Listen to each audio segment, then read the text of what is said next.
Today's lecture 11 of Basic Electronics is about SCR introduction.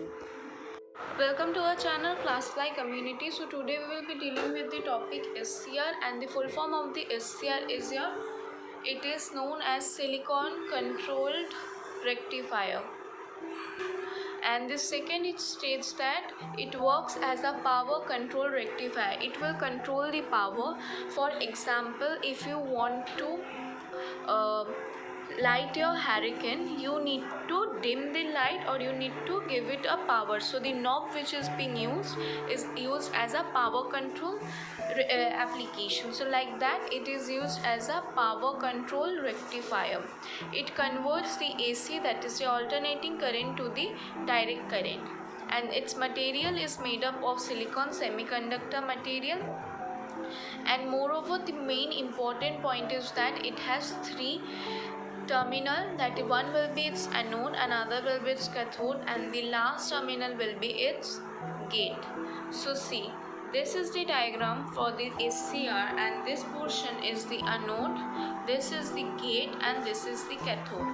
And the anode is connected to the P type and the cathode is connected to the N type, as well as the gate is also connected to the P type.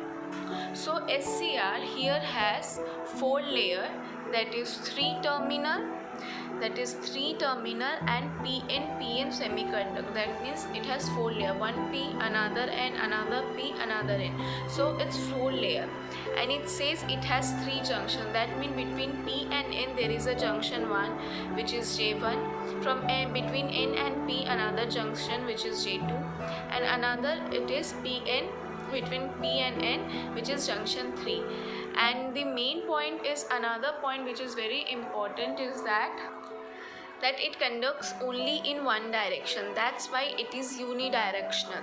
That means it will only work in any one direction. Okay. So now, why it is called as control rectifier? It is called as a control rectifier because this device require a gate signal. If it doesn't have any gate signal, then this SCR will not work. And so if there will be a gate signal, it will turn on, and it can also used as a rectifying diode. So it is called control rectifier because it needs a gate signal which needs to be turned on, and it can also be used as a rectifying diode. Another thing which is that whenever an anode voltage is made positive, that means our anode will be with the positive terminal of the battery and the cathode will be at the negative terminal of the battery. That means this is forward bias. The SCR is forward biased, and this J1 and J3 will be forward biased, whereas J2 will be reverse bias, because there is no supply given to the gate. Whenever we connect this gate to the cathode with positive and the positive terminal, at that point this junction starts having its breakdown, and at a certain point it starts conducting the current. Okay, so this is the basic about what is SCR. Now we will see the 2 transistor model also. Now we will be doing the 2 transistor model. Before that, let's brief one more time that it has 3 terminals. One is anode, one is gate, another is cathode, right? And it is a 4 layer device. That means one is P, another is N, another is P, another is N. Now this thing can be divided in 2 parts. So let's move on and see the 2 parts type. So the SCR can be divided like this. That means the between layer, that is the N layer and the P layer, can be divided in 2 parts. So for the 2 transistor model, what we do is we divide them. So how we divide? So let's move on and let's see. Before that, you remember that P and N has a junction J1 and N and a P has a junction J2. Similarly, P and N has a junction J3. So this part is your anode, which is connected to the P type. This gate is also connected to the P type, but the cathode will be connected to the N type. So how we can make this thing in 2 transistor mode? So let's move on and see. So if I divide the thing like PNP. So this becomes my PNP transistor, and NPN will be my another transistor. That means that transistor which we saw in the two divided form can be divided like this. So here what happens, that this work as a PNP transistor, another works as a NPN transistor. So our circuit will be looking like this. So it says that a two transistor analogy of SCR is a method of representing the SCR in the form of two transistor model. This represent SCR is the combination of PNP and NPN transistor. An SCR or thyristor is a three-terminal semiconductor device which have PNPN structure, and the basic operating principle of SCR can be understood by the two transistor method of SCR. So now we will see the two transistor method, how will it work. So here what we have done, we have represented one of the transistor as T1 and another as T2. So let's move on and see how this will work. So this is a diagram for the two transistor. So what happens, see, this portion is your voltage, that is the voltage, that is the potential difference or the voltage applied. Now see, we have represented this portion as a T1 and this portion as a T2, right? So what happens when we apply our current, so this portion becomes our, we know that transistor has three things, that is one will be your emitter, another will be your base and another will be a collector. So here the transistor 1 is represented as E1 for the emitter, B1 for the base and C1 for the collector. Similarly for the transistor 2, C2 is a collector, B2 is our base and E2 is our emitter, right? So what happens, see, whenever we apply the current, the IA is equal to IE1. That means the current which is being applied is the E1 is equal to our emitter 1 and the IB1 will be equal to this collector 2. Okay, current of collector 2. Similarly, the C1 current IC1 will be equal to the IB2. That means B2 current will be equal to what? Equal to the C1 as well as the IG. That means the current through the gate. Now see, this IK, that means the cathode current will be equal to our emitter, that is our E2, and this E2 will be the combination current of our anode and our gate. Okay, so you need to remember three things here, that our B2 will be what? Equal to our C1 plus IG and IK equal to IE2 equal to our anode current and our gate current. And another thing which you have to remember, that your IB1 is equal to IC2.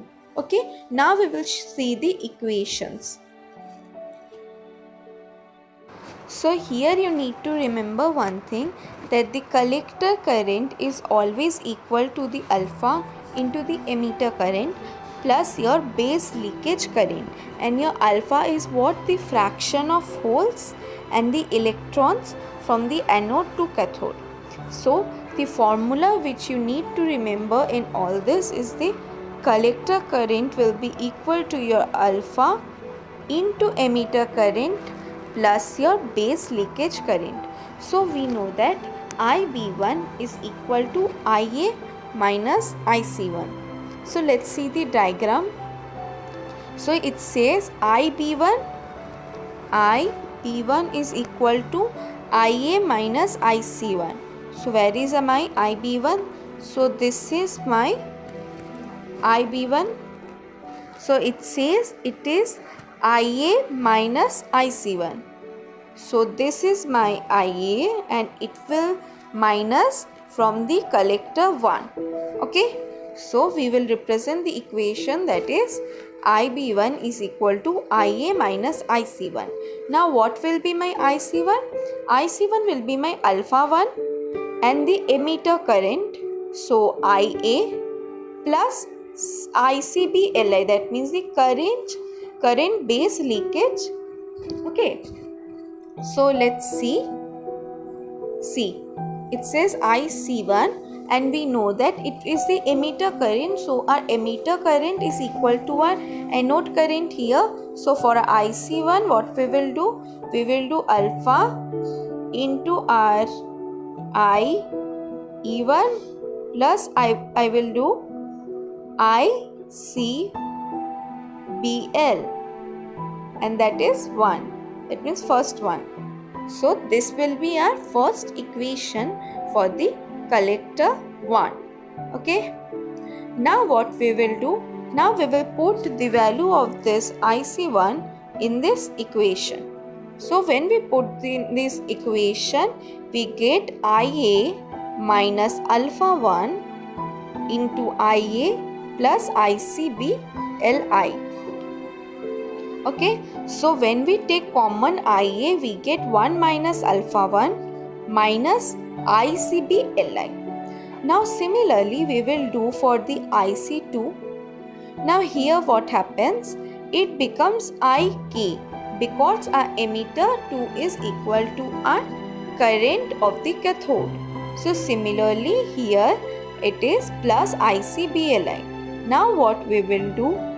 Now we know that IB1 is equal to IC2. So our IB1 is equal to our IC2. So what we will do? We will put the value of this IC2 in this one. So we get alpha 2 into IK plus ICBL2. Now what we will do? Now we will equate this equation with this equation because both of them left hand side is IB1, right? So we can similarly equate it that IA 1 minus alpha 1 minus ICBL1 is equal to our alpha 2 into IK plus ICBL2. And now we know that our cathode is equal to what? Our anode current and our gate current. So we will put this equation in this one. Okay. So when we put, what we get? That our current at the anode is equal to our IC, that is a current, into alpha 2 plus ICBL1 plus ICBL2 divided by 1 minus alpha 1 plus alpha 2. That IC is nothing but your, what is your? I'm so sorry, it will be IG. Okay, this portion will be your IG. IG into alpha 2 it will be. That means this is your gate current and it will be equal to our IA. Okay, so the equation which we got. So the equation which we got is IA is equal to IG into alpha 2 plus ICBL1 plus ICBL2 divided by 1 minus alpha 1 plus alpha 2. So I hope you understood the two transistor model. So today's lecture ends here. Till then, be happy and have a great day. Now is the code time. Luck is a dividend of sweat. The more you sweat, the luckier you get. I hope all of you understood the lecture of today, and thank you for watching. Wow, that's impressive! You have completed a magic today. For more videos, subscribe. Join our Facebook group and Instagram page for group discussion and live magaz videos for exam preparation in an hour. We start a Classfly community for students to learn from a friend in a simple way and support them in their own languages. If you are willing to be that one friend who saves us at the exam night preparation, then please join us by visiting classfly.in.